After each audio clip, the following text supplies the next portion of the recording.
If tongue and lip ties were just a tissue problem, then why do so many babies still struggle after they're released? Why do adults with no visible ties still deal with airway issues, jaw pain, poor posture, chronic tension, or headaches? Here's the truth most parents are never told. Ties are rarely the root problem. Tension is. And here's another important truth. When a baby with a tongue or lip tie also struggles with reflux, colic, constipation, or can't sleep lying flat, the tie isn't the whole story. It's a sign.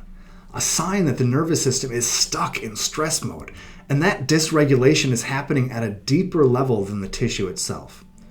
Research shows about 10% of babies are born with a tongue or lip tie.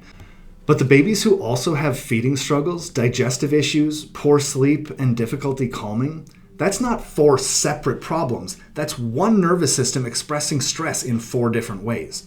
So when a revision addresses the tissue, but the nervous system tension remains, the body often just recreates the restriction. That's not surgical failure. That's your baby's body trying to protect something deeper.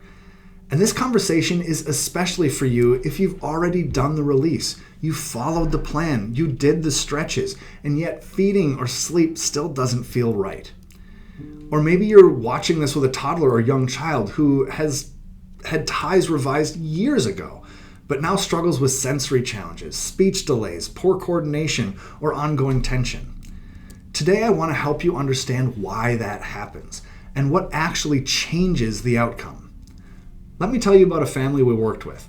Their daughter, Aries, struggled with this kind of tension issue from the very beginning. She couldn't stay latched. Feeds were noisy and inefficient, and all she did in those first hours and days was cry. Mom remembers visitors giving those looks, oh wow, that's hard looks, because Aries just couldn't settle. For months, nursing was a battle. She was gassy, uncomfortable. If she wasn't being held, she'd arch her back and cry. Even a 5-minute car ride felt impossible. They eventually pursued a tongue tie revision, but here's what changed everything. They addressed Aries' nervous system both before and after the procedure. Mom kept her adjustment frequency high because of the stress Aries' little body had been under, and she could see the difference. After adjustments, Aries' body visibly softened. Her breathing changed. Her tension released. The breakthrough moment came during a trip to California. Plane rides, car rides, restaurants, new environments. Aries handled it all beautifully. Today she's thriving, eating well, sleeping well, talking, digesting, and enjoying life. The difference wasn't just the release. It was addressing the foundation. Here's the science behind why this matters. Tongue ties are most often a symptom, not the root cause. Neurological tone dictates soft tissue tone. When a baby's nervous system is stuck in high stress, what we call sympathetic dominance, muscles throughout the entire body stay tight, including the tiny muscles and fascial tissues around the tongue, jaw, and face. Think of the nervous system like a car with 2 pedals. The gas pedal is the sympathetic system. It revs things up, increases heart rate, creates muscle tension, and prepares the body for protection. The brake pedal is the parasympathetic system, driven largely by the vagus nerve, and it's responsible for calm, digestion, regulation, and healing.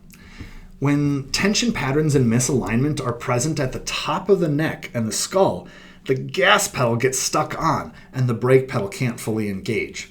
The body stays in fight or flight. In that state, the body creates tissue restrictions as protective responses. That's why ties are often compensations, not the primary problem. The tongue is neurologically and fascially connected from head to toe. So when there's tension anywhere in that system, the tongue adapts by tightening, shortening, or appearing tied. And these tension patterns don't start at birth. They stack over time.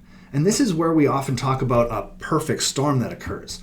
Prenatal stress, maternal nervous system overload, birth interventions, toxins, nutritional stressors, all of these layer tension into a developing nervous system. When mom's nervous system is under chronic stress during pregnancy, that stress chemistry influences how baby's nervous system wires itself. Then birth happens. Interventions like inductions, prolonged labor, forceps, vacuum extraction, or C-sections apply force to the most delicate part of the nervous system, the upper neck and the cranial bones. That's where the vagus nerve and other cranial nerves originate. These nerves control tongue movement, jaw coordination, swallowing, digestion, heart rate, emotional regulation, and immune function, to name a few. When there's compression or tension at the skull base, these signals can't flow clearly. That's why the baby with feeding issue often also has reflux, colic, and poor sleep. It's not separate problems. It's one nervous system stuck in stress mode. This is also why releasing the tie alone is often not enough if tension isn't addressed. The nervous system stays in fight or flight. Muscles don't fully relax. Breathing, posture, movement patterns don't change. And function can't fully normalize. Real, lasting change happens when we address the foundation first. That means helping the nervous system feel safe again. Activating the parasympathetic nervous system, supporting the vagus nerve, restoring balance and alignment so tension patterns don't keep coming back. Because if the nervous system doesn't feel safe, the body will retighten. That's why tension care before and after a release is so critical. And here's what parents often notice as a bonus. Sleep improves, digestion improves, congestion clears, babies are calmer, happier, more connected. Those aren't random side effects. They're signs of a nervous system shifting into regulation.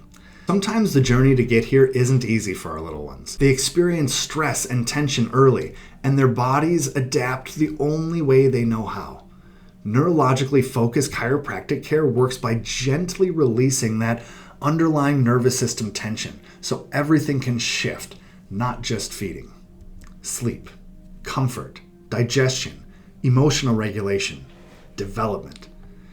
If you're ready to stop chasing symptoms or wondering if another revision is the answer, comment TIES, T-I-E-S, below, and we'll send you additional resources and a link to get scheduled with Foundations Chiropractic. Your child and your entire family deserve care that gets to the root. That's where real, lasting results come from.